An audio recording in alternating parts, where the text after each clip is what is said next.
देखिए मेरे साथ principal of rotation. Principal of rotation, of course मैं आपको अभी समझाऊंगा कैसे प्रिंसिपल ऑफ रोटेशन काम करता है।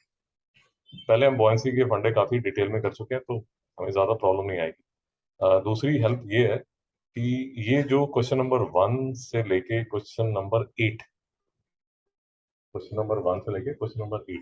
इसके जो सॉल्यूशंस हैं ये मैं आपको ऑलरेडी व्हाट्सअप कर चुका हूँ। ये देख रहे हैं आप, question number 5C, exercise 5C, question number 1 to 8 तक के आपको सॉल्यूशंस भेज चुके हैं। क्वेश्चन 9 डिफिकल्ट है और क्वेश्चन 9 आपका होमवर्क है। तो इसमें आपको ज्ञान लगेगा। चालू किया था। ओके, तो प्रिंसिपल ऑफ रोटेशन पहले तो देख लीजिए कि प्रिंसिपल ऑफ रोटेशन बोलता क्या है, उसके बाद उसको समझेंगे कि प्रिंसिपल ऑफ रोटेशन है क्या। तो पहले तो प्रिंसिपल ऑफ रोटेशन देख लीजिए। प्रिंसिपल ऑफ रोटेशन आपको सिंपल ये समझा रहा है कि सर ऐसा है कि according to the principle of rotation the weight of the floating body is equal to the weight of the liquid displaced by its submerged part. Obviously लगता है क्योंकि हमने क्वेश्चंस किए हुए हैं, तो ऑब्वियस लगना शुरू हो जाएगा क्योंकि 5 पे हमने ठीक ठाक की हुई। अब इसको थोड़ा, इसमें ना 3 केसेस बनते हैं और ये 3 केसेस यूजुअली थोड़े से कंफ्यूजिंग हो जाते हैं, बट उसको अगर आप मैंने कैसे समझा हुआ है उसको ये समझ लीजिए। देखिए, फाइनली मेरे पास दो फोर्सेस हैं। कौन सी फोर्सेस हैं? तो ये अगर मेरा कंटेनर है और लेट अस अज्यूम ये मेरी बॉडी है, ठीक है। तो जो दो फोर्सेस हैं वो ये हैं, एक तो बॉडी का जो वेट है वो नीचे, और ऊपर जो लग रही है जो अपथ्रस्ट है वो है बॉयंसी। बेटा नहीं समझ में? अब जो खेल है, खेल मतलब जो इंटरप्ले है वो इन दो फोर्सेस का है कि वेट जो है वो तो नीचे जाना चाहता है और जो पॉइंट फोर्स है वो उसको ऊपर धकेलना चाहता है। तो कितना डूबेगा, और अगर डूबेगा भी तो डूबेगा नहीं डूबेगा, वो सारा का सारी जो चीज डिपेंड करती है वो डिपेंड करती है the interplay of these two forces. नहीं समझना? अब इसमें मैं बार बार कह रहा हूँ क्योंकि हम पहले कर चुके हैं, बॉयंसी के न्यूमेरिकल्स हम कर चुके हैं, तो इसलिए थोड़ा सा हमें इजी होगा। आपकी बुक में 3 केसेस बने हैं, वो 3 केसेस कौन से बने हैं वो देख लीजिए। पहला केस है बेटा, जो बॉडी है वो पूरी की पूरी डूब जाती है। दूसरा जो केस है वो ये केस है कि जो बॉडी है वो ऐसे, मतलब कंप्लीटली सबमर्ज्ड होती है ऐसे। और तीसरा जो केस है वो ये वाला केस है जिसमें जो बॉडी है वो पार्शली सबमर्ज्ड होती है। बेटा नहीं समझ में आ रहा? हमें ये 3 केसेस समझना है। और इंटरप्ले हमें समझ आ गया कि दो फोर्सेस का इंटरप्ले है, एक पॉइंट फोर्स का इंटरप्ले है और दूसरा जो है वेट ऑफ द बॉडी का इंटरप्ले है। एक चीज और समझ लीजिए यहीं पर, क्योंकि थोड़ी देर बाद रायता फैलना शुरू हो जाएगा तो चीजें थोड़ी प्रॉब्लम हो जाएगी। देखिए, बॉयड फोर्स में दो तरह के, जैसे हमने फर्स्ट लेक्चर में भी किया था, दो तरह के सिंबल यूज किए जा रहे हैं। एक सिंबल यूज किया जा रहा है एफ बी और दूसरा किया जा रहा है एफ बी डैश। आपकी बुक के हिसाब से एफ बी डैश जो है वो क्या है? वो है मैक्सिमम बॉयंट फोर्स। नहीं समझ आया बेटा? मैक्सिमम बॉयड फोर्स जो है वो किसके इक्वल होगी? वो इक्वल होगी कि मेरी जो बॉडी है वो अगर फुली सबमर्ज्ड है, मेरी जो बॉडी है वो अगर फुली सबमर्ज्ड है तो उसका अगर वॉल्यूम वी है। समझ आ गया? रिपीट कर, अगर मेरी बॉडी फुली समझद है, एक्चुअली मेरी बॉडी फुली समझद ये वाले केस में है और ये वाले केस में, ये दोनों केसेस में जो बॉयड फोर्स लगेगी वो मैक्सिमम लगेगी। पार्शली सबमर्ज्ड में ये वाला केस है, तो आप ये मान के चलिए कि इस केस में जो बॉयड फोर्स लगेगी वो एफ बी डैश लगेगी, इस केस में भी जो फोर्स लगेगी वो एफ बी डैश लगेगी, और लास्ट वाले केस में जो बॉयड फोर्स है वो पूरी नहीं लगेगी। क्यों नहीं लगेगी? 2 मिनट में समझ आ जाएगा। अगर बॉडी फुली समझ है तभी तो वो अपने वॉल्यूम के अनुसार पानी को डिस्प्लेस करेगी। तो जितना पानी डिस्प्लेस होगा that would be equal to the volume of the liquid, मतलब volume of the body. Basically मैं आपको ये कह रहा हूं कि इस केस में volume of the body would be equal to volume of the liquid displace. बेटा नहीं समझ में आया? तो इस केस में जो बॉन्ड फोर्स लगेगी that will be the volume of the body multiplied by the density of the liquid multiplied by g, और ये जो दिया जाएगा ये न्यूटन में दिया जाएगा। बेटा नहीं समझ में आया? क्या क्लियर है जी? लिक्विड का वेट, देखिए एक बात जो बार बार रिपीट हो रही है ना, अब चिंता मत कीजिए, बार बार जो चीज रिपीट हो रही है वो याद रखिए, फोर्स और वेट सेम है, वही समझना है। तो जो बॉइंट फोर्स है वो वेट ऑफ द लिक्विड के इक्वल है, वही समझना है। अभी भी डाउट? तो जैसे ही वेट ऑफ द लिक्विड के वेट ऑफ द लिक्विड की बात हो रही है, वो बेसिकली उस बॉइंट फोर्स की बात हो रही है, क्योंकि वेट और फोर्स सेम है, वही समझना है। आपका डाउट है तो पूछ लो, कॉम्प्लिकेशन है, पिक्चर बड़ा रास्ता है। थैंक यू, इसीलिए स्लो चला है। थोड़ा सा यहाँ तक समझा। अब देखिए, ये वाले केस को ऐसे समझने की कोशिश कीजिए कि बॉडी का जो वेट है वो तो है इतना ज्यादा कि जो बॉइंट फोर्स उसको, मैक्सिमम बॉइंट फोर्स भी जो है वो भी उसको संभाल नहीं पा रही। मेरी बात नहीं समझ आई? नहीं समझ रहा, बॉडी का वेट इतना ज्यादा है कि वो लिक्विड की बॉइंट फोर्स को बराबर नहीं हो पाती। नहीं समझ रहा, थोड़ा सा रायता बनाता हूँ, डरिए मत, चिंता मत कीजिए, आराम से समझिए। बॉडी का जो वेट है बेटा, वो किसके इक्वल है? Rho of solid multiplied by volume of solid multiplied by g. बेटा नहीं समझ में आया? और इस केस में जान लगा दी बॉइंट फोर्स है, मैक्सिमम बॉइंट फोर्स है, मैक्सिमम बॉइंट फोर्स है। क्यों? क्योंकि बॉडी फुली समझता है, पूरी की पूरी डूबी हुई है, इसलिए जो बॉइंट फोर्स है that will be equal to the volume of the liquid displace, volume of the liquid displace would be equal to the volume of the body, क्योंकि बॉडी फुली समझता है। तो इसलिए जो वॉल्यूम लिया जाएगा वो सॉलिड का ही लिया जाएगा, और जो डेंसिटी है वो लिक्विड की है, और ये जी है। बेटा नहीं समझ में आया? और ये हमें समझ आ रहा है कि इस केस में जो वेट है, इस केस में जो वेट है that is less than the maximum बॉइंट force. बॉइंट force ने जान लगा दी फिर भी मुकाबला नहीं कर पाए। इसका मतलब क्या हुआ कि जो rho S V S g जो है वो लेस देन किसके है? Rho L V S g. बेटा नहीं समझ में आ रहा? V s V S g g cancel हो गया। ओ हाँ, ग्रेटर हो, आई एम सॉरी, मेरे को भाई बैठा हुआ सोया हुआ, कुछ पता ही नहीं। तो वेट जो है that is more than buoyant force, ये जो है that is more than buoyant force. Thank you Sam ji. और कहने का मतलब जो डेंसिटी ऑफ सॉलिड है that is more than density of liquid. बेटा नहीं समझ में आया? तो अगर डेंसिटी ऑफ सॉलिड जो है वो डेंसिटी ऑफ लिक्विड से, डेंसिटी ऑफ सॉलिड जो है वो डेंसिटी ऑफ लिक्विड से अगर ज्यादा है तो वो डूब जाए। तो आपने पेन लिया, आयरन का पेन लिया, pen pen pen pen hair pen जो भी लिया, पानी में डाला, वो डूब गया। क्यों डूब गया? उसकी डेंसिटी जो है वो पानी से ज्यादा है। अब फिर से क्वेश्चन ये आता है जो हर जीके के क्वेश्चन में पूछा जाता है कि बेटा एक बात बताओ, पेन तो डूब जाता है बट शिप क्यों तैरती है ना? शिप इतनी बड़ी 1000 टन की, 10,000 टन की तैरती है बट पेन डूब जाता है। तो ये जो डेंसिटी है ना, याद रखिए, ये डेंसिटी जो है वो एवरेज डेंसिटी है। एवरेज डेंसिटी मतलब क्या हुआ? अगर आपने सॉलिड लिया, थोड़ा आराम से समझिए, आगे जाने से पहले आराम से समझिए, बहुत ही बारीक सा फंडा है, उसको समझने की कोशिश कीजिए। बेटा डेंसिटी जो है वो मास पर यूनिट वॉल्यूम होती है। नहीं समझ में आया? अब मैं जो शिप है ना, शिप का मास तो चेंज नहीं कर सकता। नहीं समझ में आया? शिप का जो मास है, मेरे पास 10,000 टन है, लेट अस अज्यूम मेरे पास जो शिप है उसका जो वेट है वो 10,000 टन है। मैं शिप का वॉल्यूम चेंज कर सकता हूँ। कैसे कर सकता हूँ? मैं जो शिप है वो ऐसी ही बना लेता हूँ। शिप जो है ना, ये देखो, यूजुअली आप जब ड्राइंग की क्लासेस में शिप्स बनाते हो तो ऐसे ही बनाते हो। ड्राइंग की क्लास के टीचर यही बनाती है, अब क्योंकि ड्राइंग की क्लास यूजुअली साइंस उनकी वीक होती है, वो अगर शिप ऐसी बना दे, बेटा नहीं समझना है, और नीचे वाला जो सारा है उसमें हवा भरी हुई है, नहीं समझना है, पकड़ में आया?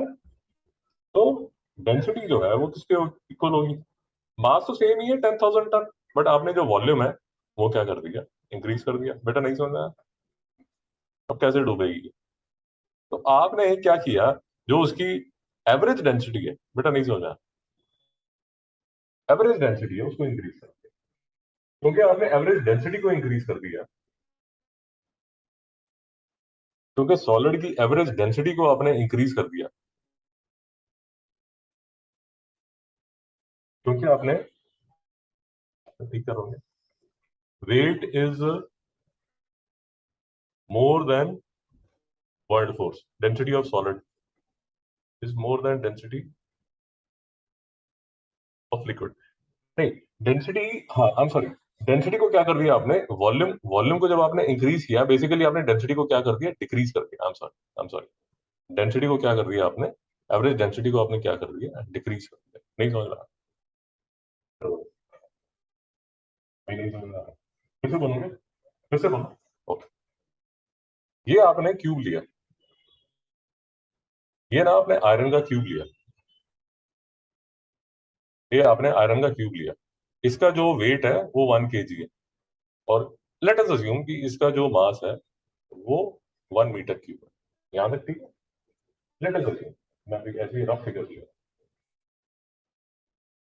भाई शांति है यहाँ पे, या ऐसे कर लेते हैं, 10 kg ले लेते हैं इसको, मैं 10 kg लेता हूँ, थोड़ा सा एक्यूरेट हो जाएगा। 10 किलो का आयरन लिया, उसका जो वॉल्यूम है वो 1 मीटर क्यूब है, 1 metre by 1 metre by 1 metre. अब इसी क्यूब की मैं अगर डेंसिटी कम करनी हो तो मैं क्या कर सकता हूँ? देखिए थोड़ा समझने की कोशिश कीजिए, मैं कुछ ऐसा करता हूँ, मैं कुछ ऐसा करता हूँ, let us assume, same iron के मास को मैं पोरस बना देता हूँ, पोरस बना देता हूँ, उसके बीच में हवा नहीं सो जाती, पोरस बना देता हूँ, मेरी बात समझ रहे? तो करते करते करते करते मैं उसका जो वॉल्यूम है वो कितना कर देता हूँ, 100 मीटर क्यूब या 1000 मीटर क्यूब कर देता हूँ, नहीं समझ में आया? बट मास तो 10 kg रहेगा, मेरी बात नहीं समझ आई, मेरी बात नहीं समझ आई। अरे कुछ किया आपने, कुछ उसमें हवा भर दी, या उसको पोरस कर दिया, या कुछ ऐसा उसका हिसाब किताब किया, नहीं समझ में आया? मैं बहुत ही सिंपल केस आपको बताता हूँ, बहुत ही सिंपल केस बताता हूँ। आपने इसके अंदर ऐसे हवा की पाइप्स बना दी, और हवा की पाइप्स बनाने के बाद ना, यहां से आपने जो उसके छेद है वो ब्लॉक कर दिए, मेरी बात नहीं समझ आ रही है? उसके जो छेद है वो ब्लॉक कर दिए। अब वो आयरन का जो पीस है वो है 10 किलो का, और उसके अंदर आपने पाइप्स करनी है जिसमें हवा भरी हुई है, उसका जो वॉल्यूम है वो आपने कर दिया 1000 मीटर की। अब इसकी एवरेज डेंसिटी देखिए, इसकी जो एवरेज डेंसिटी है वो किसके इक्वल हो जाएगी? मास तो बेटा वही है, और वॉल्यूम जो है वो कितना कर दिया आपने, 1000। अब इसकी जो डेंसिटी है वो कितनी कर दी आपने, 0.0001 kg/मीटर क्यूब, बेटा नहीं समझ में आया? अब ये पानी में फ्लोट करेगा, शिप बना दिया आपने। कभी भी आप शिप की फोटोग्राफ देखेंगे, उसके नीचे ना इतना बड़ा ऐसे गुम्बद सा बना होता है, दिखाता हूँ आपको।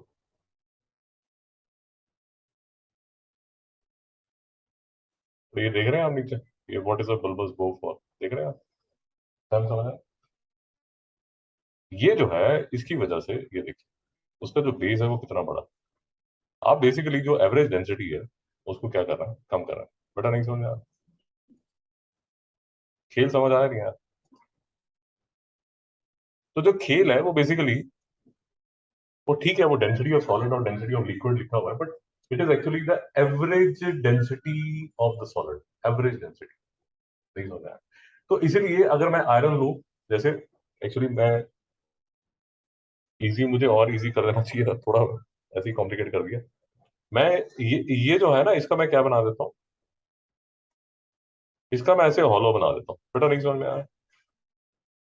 अब इसका जो मास है वो तो 10 kg है, बट अब ये क्या है, ये हॉलो है, बेटा नहीं समझ में आया? और ये जो स्फीयर है, लेट अस अज्यूम मैंने इतना बड़ा कर दिया है कि इसका जो वॉल्यूम है वो 1000 मीटर की। अब ये जो स्फीयर है ये तैरेगा, स्विम करेगा, नहीं समझ में आया? क्योंकि उसकी एवरेज डेंसिटी आपने कम कर दी, नहीं समझ में आया? ये जो बात चल रही है ये सारी की सारी प्रिंसिपल ऑफ रोटेशन के आसपास ही हम घूम रहे हैं। बेटा समझ आ रहा नहीं यार? तो फर्स्ट केस जो हमने किया, फर्स्ट केस जो हमने कर दिया, उसमें हमने क्या कर दिया कि हमने डुबो दिया उसको, सिंक्स। तो उस केस में जो डेंसिटी ऑफ सॉलिड है वो डेंसिटी ऑफ लिक्विड से ज्यादा है। नहीं समझ में आ रहा? अब वही शिप का अगर आप वॉल्यूम कम कम कम कम कम करें और मास सेम करें तो वही शिप डूब जाएगी। नहीं समझ में आ रहा? तो इसलिए जब पानी भर जाता है, जैसे शिप के अंदर जब पानी भर जाता है, शिप लीक कर रही है, उसके अंदर पानी भर गया, पानी भरने से होता क्या है? पानी भरने से उसकी एवरेज डेंसिटी जो है वो ज्यादा हो जाती है, डूब जाती है। नहीं समझ में आ रहा? डाउट है? तो खेल जो है वो एवरेज डेंसिटी क्या है, याद है शांति? वे दो प्लेट में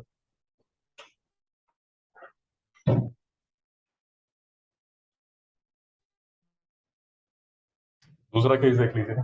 अब इस केस में एक बात याद रखिए, थोड़ा सा बात समझिए। मेरी जो बॉडी है, जो भी मेरा बॉडी मतलब जो भी मुझे दिया जा रहा है, जो भी ऑब्जेक्ट मुझे दिया जा रहा है, वो पूरा वो पूरा पानी के अंदर है।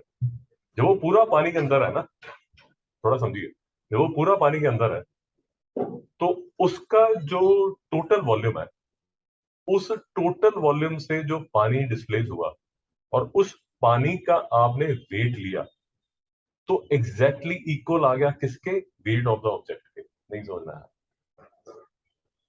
नहीं समझना?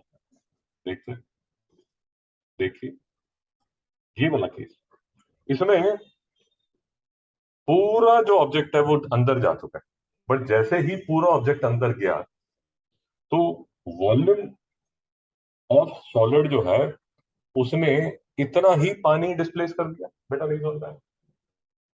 बात पकड़ में आई नहीं आई? क्योंकि इसका न्यूमेरिकल बेस है, तो न्यूमेरिकल नहीं होगा। याद है? ठीक है। अब जो वेट है नीचे, बेटा जो वेट लगेगा वो कितना लगेगा? Rho v g, rho of solid into volume of solid into g. बेटा नहीं समझ रहा है?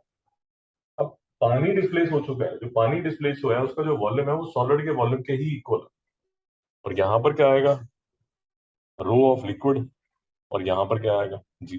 अब ये जो दोनों फोर्सेस हैं, मतलब बॉयंट फोर्स, मतलब ये ऑफ कोर्स जो बात है वो मैक्सिमम बॉयंट फोर्स की बात हम कर रहे हैं, क्योंकि मैक्सिमम बॉयंट फोर्स कब होती है?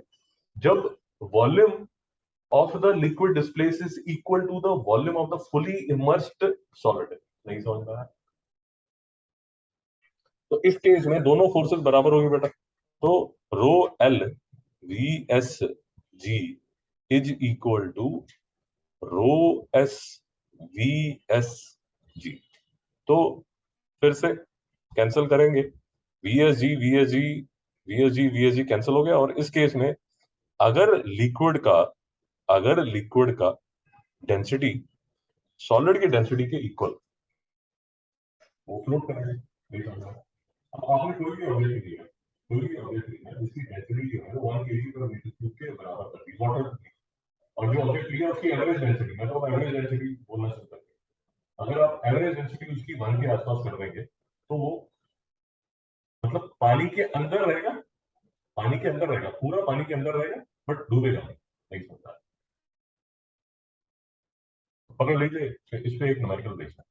इतने मुश्किल न्यूमेरिकल नहीं आने वाले, इतने मुश्किल न्यूमेरिकल नहीं आने वाले, चिंता मत कीजिए। कि बेसिकली अगर ये चैप्टर आप ध्यान से पढ़ लेंगे तो 11th में थोड़ी सी मेहनत कम करनी पड़ेगी, 9th में नहीं आते इतने मुश्किल। समझ रहा है? ओके। अब तीसरा केस, तीसरे केस को ऐसा समझिए, तीसरे केस को ऐसा समझिए, ये जो है, let us assume, let us assume, क्योंकि मुझे अब ये रिलेटिव डेंसिटी के लिए भी यूज करना है, रिलेटिव डेंसिटी के लिए भी यूज करना है, तो मैं एक सिंबल यूज करूंगा जो कि रिलेटिव डेंसिटी सेक्शन सी में होगा। एक्चुअल में आपकी बुक में वो सेक्शन बी है, हम उसको सेक्शन सी मान रहे हैं। टोटल वॉल्यूम जो सॉलिड का है वो है वी, ये है टोटल वॉल्यूम। बेटा समझा?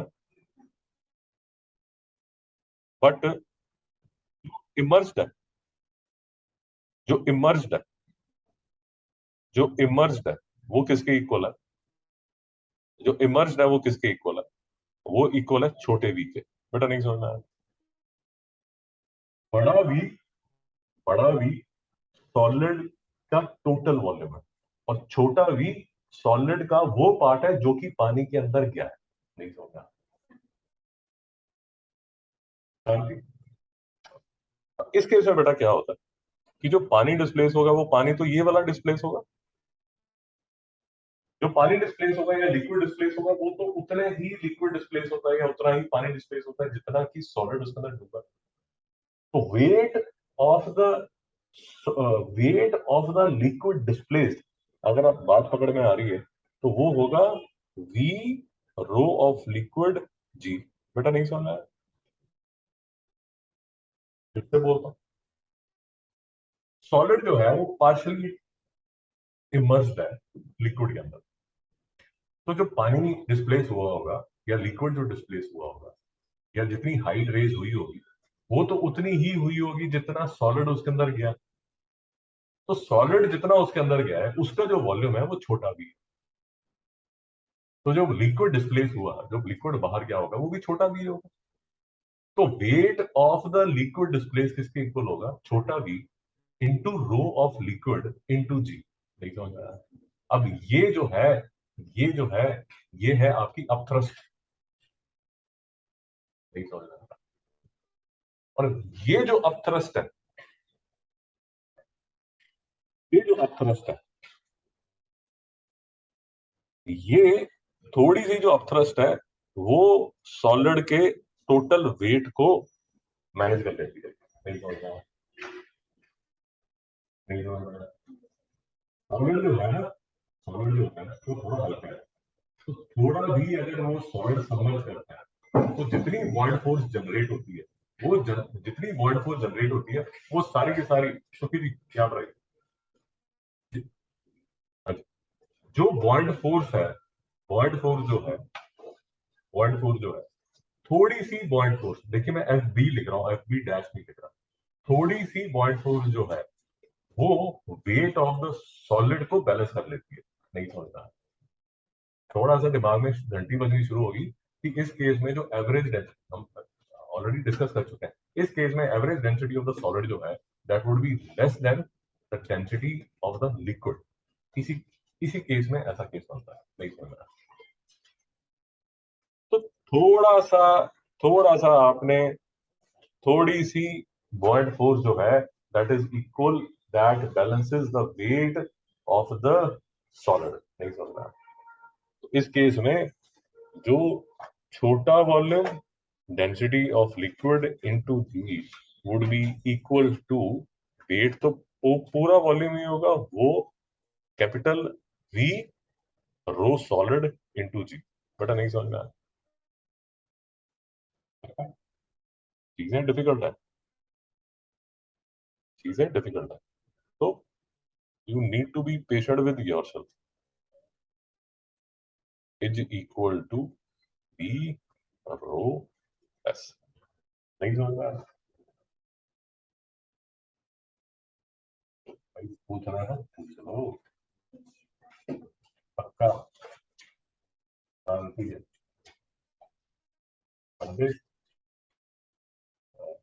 कंसेप्ट है ना, बहुत ही पतले है, जैसे वो होता है, क्या बोलते हैं उसको, कॉबवेब बोलते हो, स्पाइडर नेट जो होता है वो दिखता नहीं है ना, वैसे वो फंडे दिखते नहीं है।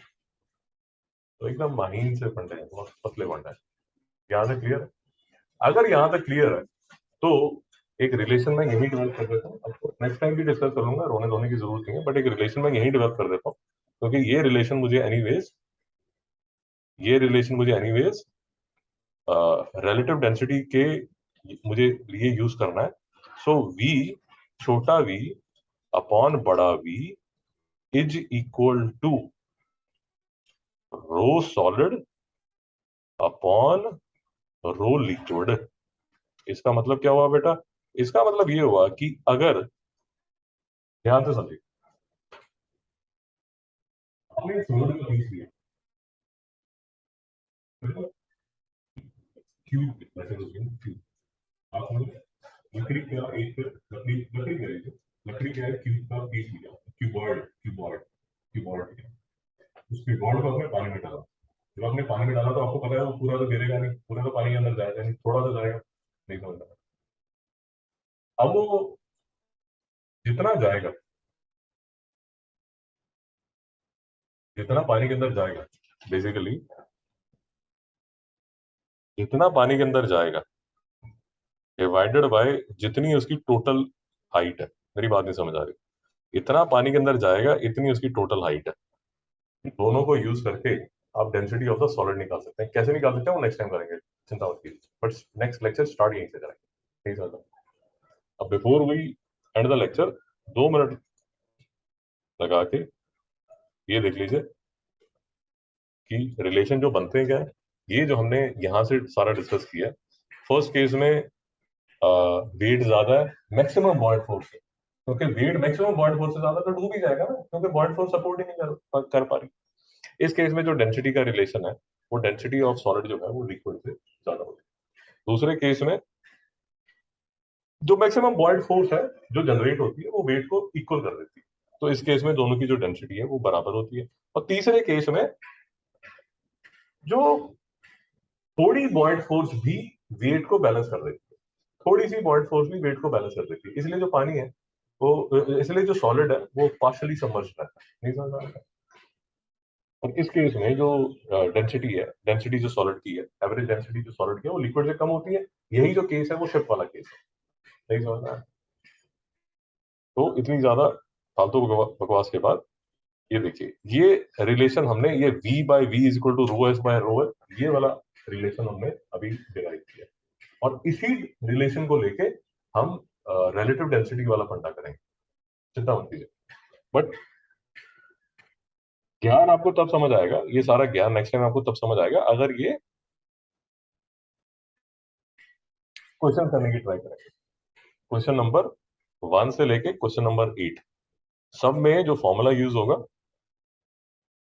सब में जो फॉर्मूला यूज होने वाला है वो फॉर्मूला यही यूज होने वाला है जो हमने लास्ट में यहां पर डिराइव किया। ये देखिए